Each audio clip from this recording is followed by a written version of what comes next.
Wars are not always decided by gunfire or genius on the battlefield. Sometimes they are decided far from the front, on broken roads, in battered trucks, and by men whose names never make it into strategy books. In the summer of 1944, Germany believed it understood war better than anyone alive. They had invented blitzkrieg. They had mastered movement, shock, and speed. And they believed, absolutely, that speed had limits.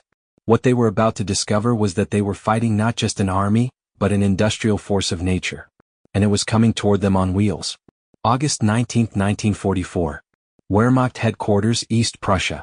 Inside Hitler's Wolfschanz, General Oberst Alfred Jodl studied the latest intelligence reports arriving from the Western Front.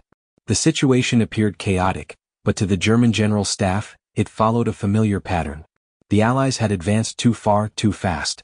And now, according to every rule of warfare Germany had ever learned, they were about to pay the price. Patton's Third Army had surged hundreds of miles beyond the Normandy beaches. Over 400 miles of battered roads separated American spearheads from their supply depots. Jodl's staff ran the numbers carefully. Fuel consumption, ammunition expenditure, vehicle wear. The conclusion seemed unavoidable. The Americans had outrun their logistics. From long experience, every German officer understood the iron law of mechanized warfare. An advancing armored division burned 150,000 gallons of fuel per day. No force, no matter how aggressive, could sustain such momentum without collapse. Jodl believed Patton would halt within days, perhaps hours. When that happened, the Wehrmacht could regroup along the Seine, stabilize the front, and buy time until winter. What Jodl did not know was that 125 miles to the west, an answer to his calculations was already moving. Nearly 6,000 trucks were rolling eastward in an unbroken river of steel and headlights, violating every rule of German military doctrine. They carried 12,500 tons of supplies every 24 hours, and they did not stop. This operation had a name the Germans had never heard before, the Red Ball Express. It was a logistics system so aggressive, so reckless by traditional standards, that German military science had never imagined it possible. Within 72 hours, Patton's tanks, supposedly immobilized, would smash through German positions on the Seine. Within a week, Paris would be liberated. Within a month, American forces would stand at Germany's frontier. The Wehrmacht's finest minds were about to learn a brutal lesson. Modern war was no longer limited by caution, it was limited only by production. That lesson arrived on the shoulders of 23,000 truck drivers, nearly 75% of them African American, operating the most efficient supply network ever created under fire. German confidence in American failure was not arrogance, it was logic. The Wehrmacht had pioneered blitzkrieg. They understood combined arms warfare better than anyone alive. And they knew better than anyone how logistics destroyed armies. In Russia, German offensives had stalled not because of Soviet resistance, but because supply lines collapsed under distance and strain. Trucks broke down. Horses, still 80% of German transport, could not keep pace with panzers. Rail gauges mismatched. Supplies piled up hundreds of miles from the front. General der Panzertruppe Heinrich von Luttwitz, soon to command XLVI Panzer Corps, wrote in July, "The Americans face the same impossibility we faced in Russia. Their machines will betray them. Machines demand fuel, parts, ammunition. They have advanced 400 miles in 30 days. History teaches what follows: paralysis." German intelligence tracked American consumption relentlessly. A single Sherman tank burned fuel at catastrophic rates. An infantry division required 700 tons of supplies per day. An armored division needed 1,000 tons. Patton commanded 12 divisions advancing across a 60-mile front. The math appeared merciless. 12,000 tons daily hauled across shattered infrastructure the Germans had destroyed themselves. On August 20th, General Major Siegfried Westphal calculated bluntly, even if the Americans possessed unlimited trucks, which they do not, and perfect roads, which they do not, and no mechanical failures, which is impossible, they could sustain this advance no more than 48 hours. Physics, he believed, could not be cheated. American industry, he believed, would finally meet reality. At 2 p.m., August 25, 1944, in a requisitioned French chateau near Le Mans, Lieutenant Colonel Laurent Ayres stood before a room of skeptical officers. The situation was dire. Traditional supply systems had collapsed. Rail transport couldn't keep up. Scheduled convoys failed. Depots were overwhelmed. Ayres spoke plainly. "Gentlemen, we're building a one-way highway from Cherbourg straight to the front.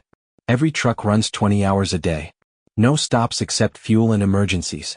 Minimum delivery 12,500 tons daily. The name came from railroad slang. A red ball shipment meant absolute priority. Everything else moved aside. 2 parallel one-way roads. 1 forward, 1 back. Headlights on. No blackout. 5-minute convoy spacing. Average speed 35 miles per hour. Mobile maintenance units every 50 miles. Any truck under 25 miles per hour was removed. Colonel Charles O. Thrasher, reviewing the figures, said what every logistics officer knew: this violates every supply textbook ever written. Within 36 hours it was running. On August 26, drivers of the 3,916th Quartermaster Truck Company climbed into their GMC Deuce and a half trucks loaded with artillery shells bound 300 miles east for Patton's guns. The racial reality would have horrified Nazi ideologues. 3/4 of Red Ball drivers were African American soldiers serving in a segregated army. Men denied basic rights at home were now keeping America's most celebrated generals in motion. They created their own culture overnight. Slogans appeared on trucks: Patton's Blood Bank, Detroit to Berlin Express. Slower vehicles vanished into ditches. Broken trucks were shoved aside. Anything under 20 miles per hour became an obstacle, not a problem. By August 28, German reconnaissance units reported something unprecedented. Continuous vehicle column. Headlights visible for 20 kilometers, no spacing. No blackout. Estimate 1,000 vehicles per hour. It violated everything German doctrine taught. Perfect air targets. Perfect artillery targets. One disabled truck should have collapsed the system. It didn't. General Edgar Feuchtinger of the 21st Panzer Division watched in disbelief. This is not military science. This is mass production applied to war. The Germans didn't understand because Americans fought logistics differently. They assumed breakdowns. They planned redundancy. They replaced procedure with improvisation. The numbers stunned even captured analysts. First week, 89,939 tons delivered daily average, 12,848 tons round trip, 686 miles, 5,958 trucks, rotating non-stop. By September, convoys departed every 5 minutes. Engines were swapped in 45 minutes. Broken trucks were cannibalized. French buses were commandeered. German vehicles were repainted and used. And fuel never stopped flowing. Under the Channel, Operation Pluto pumped gasoline unseen. Fuel dumps appeared every 25 miles. Tanker convoys ensured refueling waits never exceeded 10 minutes. General Walter Warlimont observed, "They burn more fuel moving fuel than we allocate to entire panzer divisions." Patton's divisions began advancing 40-60 miles per day. On September 1, the 4th Armored Division advanced 67 miles in a single day, a distance German planning considered impossible.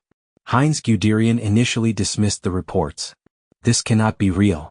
Intercepted radio traffic proved it was. By September 5, German intelligence concluded the truth was worse than defeat.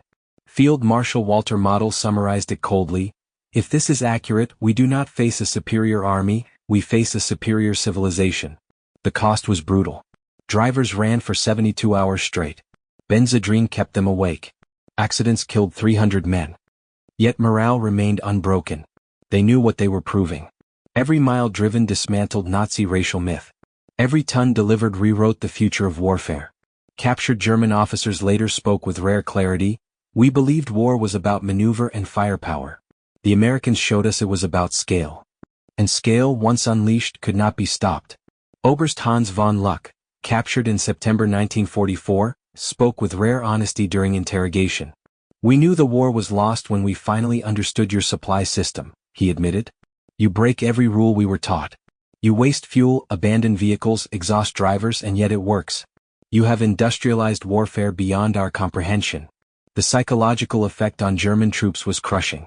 Wehrmacht soldiers heard American trucks all night, every night. Engines droning without pause. Supplies flowing endlessly. German infantry rationed their ammunition, 3 rounds per rifle at times, while American convoys delivered millions of rounds without interruption. Even the sound became a weapon. The trucks themselves were morale killers, broadcasting inevitability through the darkness. German engineers were equally stunned by the machines. The GMC CCKW 2.5-ton truck, the backbone of the Red Ball Express, embodied mass production perfection. By war's end, General Motors had built over 500,000 of them, more trucks than the entire German military possessed across all categories combined. The design reflected a philosophy the Germans had never adopted. All-wheel drive as standard. Automatic tire inflation systems. Waterproofing that allowed deep fording. Engines tolerant of low-grade fuel. Cab heaters that actually worked in winter. But the real shock came from American maintenance doctrine. Where Germans rebuilt engines, Americans replaced them. Where Germans rationed parts, Americans discarded entire vehicles over minor faults. Where Germans relied on master mechanics, Americans deployed thousands of competent mechanics capable of solving most problems on the spot.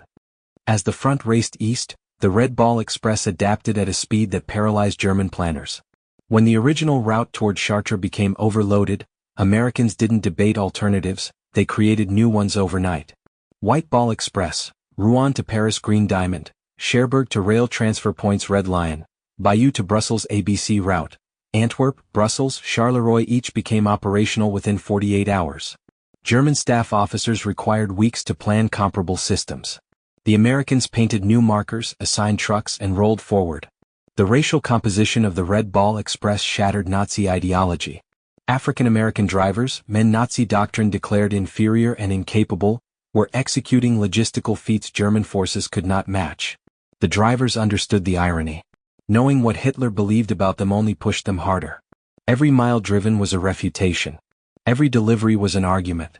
German prisoners forced to assist unloading experienced a shock of their own. They worked beside African American sergeants who calculated load distributions faster than German engineers, spoke better English than their instructors, and treated prisoners with professionalism that contradicted everything Nazi propaganda had taught them. The infrastructure required for the Red Ball Express defied German expectations. While operations continued uninterrupted, American engineers rebuilt or reinforced 40 bridges, established 15 major fuel depots, created 26 maintenance stations, constructed 8 temporary driver cities. The bridge at Monty, destroyed by German engineers to halt American logistics, was expected to delay the Allies 6 weeks. Americans replaced it in 14 hours. Red Ball convoys detoured only 8 miles, using bypass roads bulldozed on the fly. German engineers watched in disbelief. No extended planning. No formal blueprints. Just immediate execution. They built faster than Germans could destroy. Nothing stunned German artillery officers more than American ammunition supply. For the first time since 1942, American gunners fired without restriction. During the reduction of Metz in September 1944, U.S. artillery fired 100,000 rounds in 24 hours. The Red Ball Express delivered every shell plus a surplus. German artillery defending the city was rationed to 50 rounds per gun per day. German calculations showed such bombardment required 50 truckloads per hour. The Red Ball delivered it continuously. Mechanical losses mounted at rates that should have collapsed the system. By late September, average vehicle life, 10,000 miles normal expectancy, 30,000 miles daily breakdown rate, 30% engines replaced weekly, 500 tires consumed weekly, 10,000 vehicles destroyed or abandoned. 5,000 plus, yet transport capacity increased. American planners had anticipated losses. New trucks arrived weekly. Replacement drivers were trained in 2 days and thrown directly into convoys. German analysts calculated Americans were losing more trucks each week than the Wehrmacht possessed in France, yet their logistics grew stronger. They had achieved the unthinkable, logistics faster than consumption. French civilians witnessed abundance after years of scarcity. Red Ball drivers, especially African American soldiers, shared rations despite regulations. Chocolate, soap, cigarettes. Children gathered at stops. The contrast with German occupation was overwhelming. German intelligence reported, French civilians now consider American victory inevitable. Resistance activity has increased 400% along Red Ball routes. In early September, the Red Ball Express faced its greatest test. Patton's advance pushed supply distances beyond 700 miles round trip. Drivers collapsed. Vehicles disintegrated. German intelligence sensed weakness. On September 8, General Otto von Manschufel reported, American supply lines show signs of collapse. This is our opportunity. Within 72 hours, the Americans adapted again. Intermediate transfer points cut individual runs in half. Driver rotation systems were implemented. Forward maintenance bases established. Vehicle numbers doubled. By September 12, deliveries increased. The Americans then escalated beyond roads. Large-scale aerial supply began. C-47 transport aircraft delivered critical materials directly to the front. Each carried 3 tons. On September 16, German observers counted 900 flights in a single day, 2,700 tons delivered by air.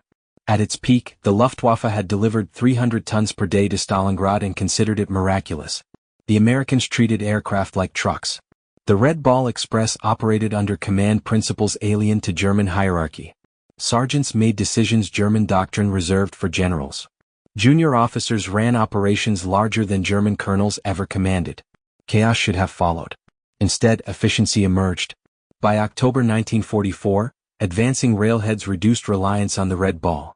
What was expected to last 10 days had operated 82 days, delivering 412,000 tons over 122 million ton-miles. Field Marshal Walter Model wrote in his final report, "We were not defeated primarily by American tanks or aircraft. We were defeated by American trucks." Captured German officers later admitted their error.